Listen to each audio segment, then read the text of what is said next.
We have an equation here. We're going to find out if it's exact. Spoiler alert, it is.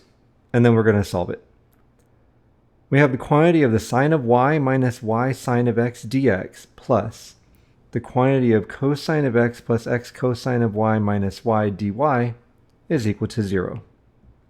And remember that we're working with the framework that if my equals nx, then the equation m dx plus n dy equals 0 is exact. Then the first thing that we test is my equal to nx?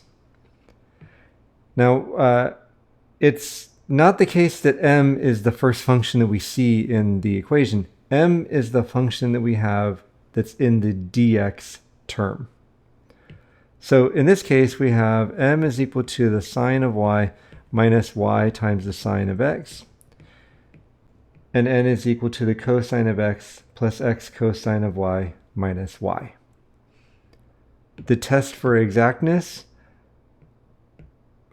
is whether the partial derivatives are equal. So we're going to look at my, the partial derivative of m with respect to y.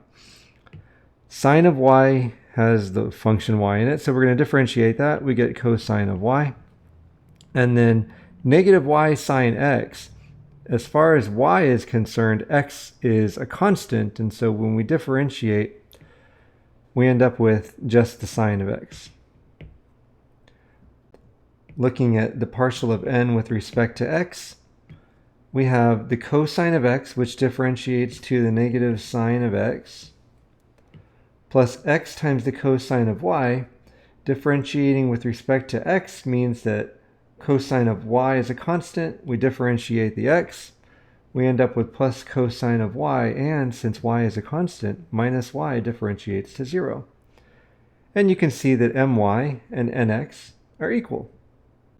Therefore, the equation is exact. Now I'm going to go back to the diagram that I gave you in the previous video. We've done here the check to see if my is equal to nx.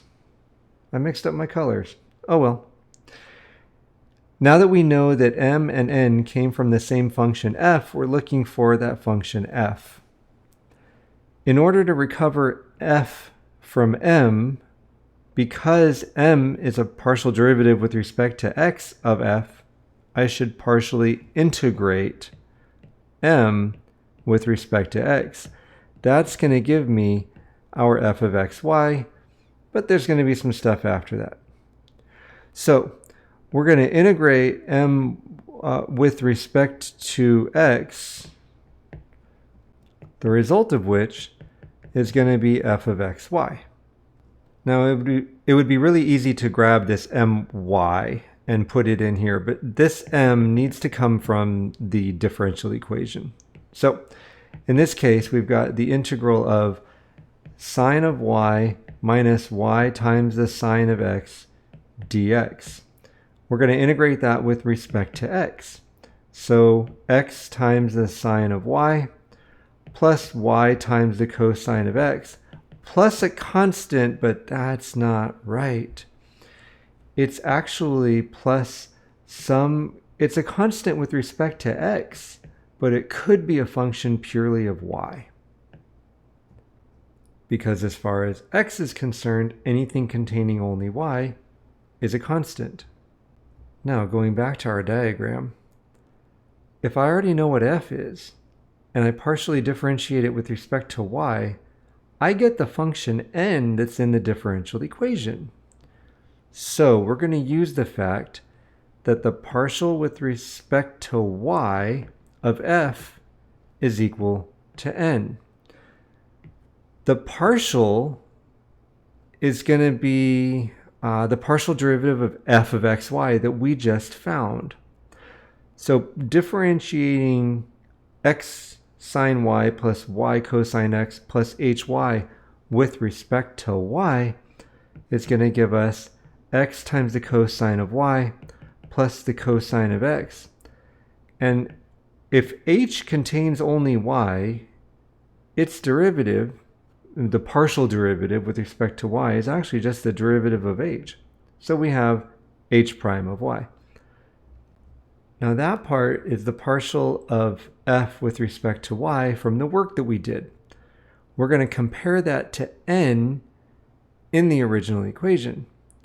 And so we're going to set that equal to the cosine of x plus x times the cosine of y minus y. And again, that part came from the equation. Now looking at our equation that we have now, x cosine y is on both sides, that can subtract out. Cosine of x is on both sides, that can subtract out.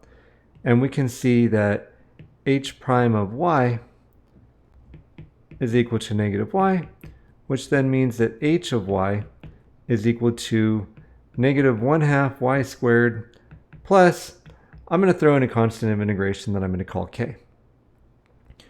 Now we have f of xy. It is x times the sine of y plus y times the cosine of x that we got when we integrated, plus h of y, which we just found to be minus 1/2 y squared plus k. Now this is the function f of xy, but this is not the form of solution. Remember in the previous video we said the form of solution is f of xy is equal to c. All of our work was figuring out what should be the function f of xy. So the solution here has the form f of xy is equal to c. So our solution is x times the sine of y plus y times the cosine of x minus 1/2 y squared is equal to c. And what I've effectively done is set f of xy equal to 0, subtracted k from both sides, and then relabeled it. We'll move on to our next example. Here we have the equation quantity of 1 plus natural log of x plus y over x times dx is equal to 1 minus natural log of x times dy. Now remember, we're looking for an equation of the form m dx plus n dy is equal to 0. We can achieve that form by subtracting the dy term from both sides to get the dx and the dy on the same side. And in order to do that, I'm just going to reverse the order of the 1 minus natural log of x. The result is 1 plus the natural log of x plus y over x dx plus the quantity of natural log of x minus 1 dy is equal to 0. That felt harder than it needed to be. Okay, we're now going to check to see if this is exact. And remember, that test is my equal to nx? Well, my in this case is, well, 1 differentiates to 0. Natural log of x differentiates to 0 because we're partially differentiating with respect to x. And then the derivative of y over x with respect to y is simply 1 over x.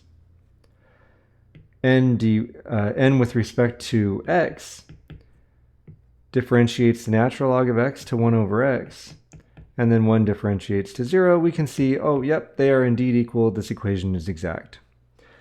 Therefore, f of xy is equal to the integral of m with respect to x.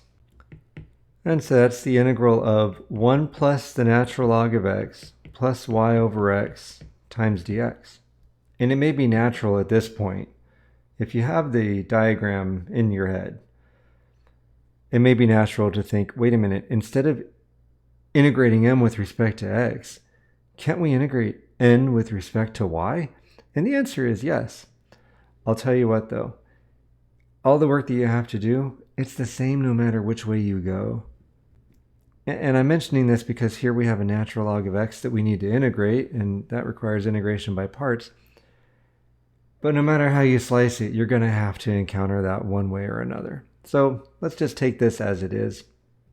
Let's remind ourselves that if we integrate the natural log, we let u equal the natural log of x, so that du is equal to 1 over x, and dv is dx, so that v is equal to x. Because if we could just integrate the natural log, we could make v the natural log, but then, or dv the natural log, but then we wouldn't need to. So it's integration by parts.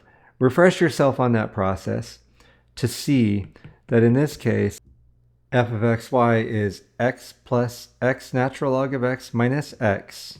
Now those last two terms are from the integration by parts. Continuing, plus y natural log of x plus h of y. Remember, our constant is just some constant with respect to x, and so it could be a function of y. We see that the terms that have x, or that the x terms subtract out.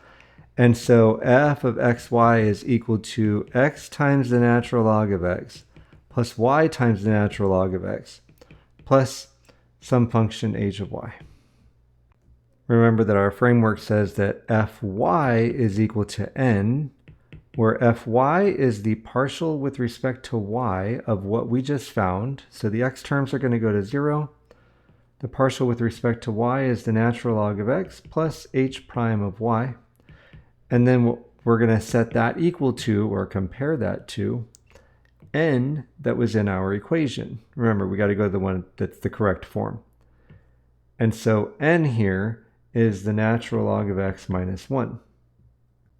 Our takeaway here, since natural log of x subtracts out, is that h prime of y is equal to negative 1, which then means that h of y is equal to, I said negative 1, h of y is equal to negative y plus some constant of integration.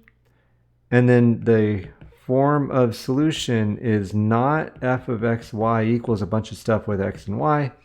It's f of xy equals c, where f of xy is the thing that we were just finding. So f of xy is x times the natural log of x plus y times the natural log of x plus that h of y, which gives us this minus y. And then I'm going to go ahead and throw the constant on the right-hand side, and now we have the correct form for our solution.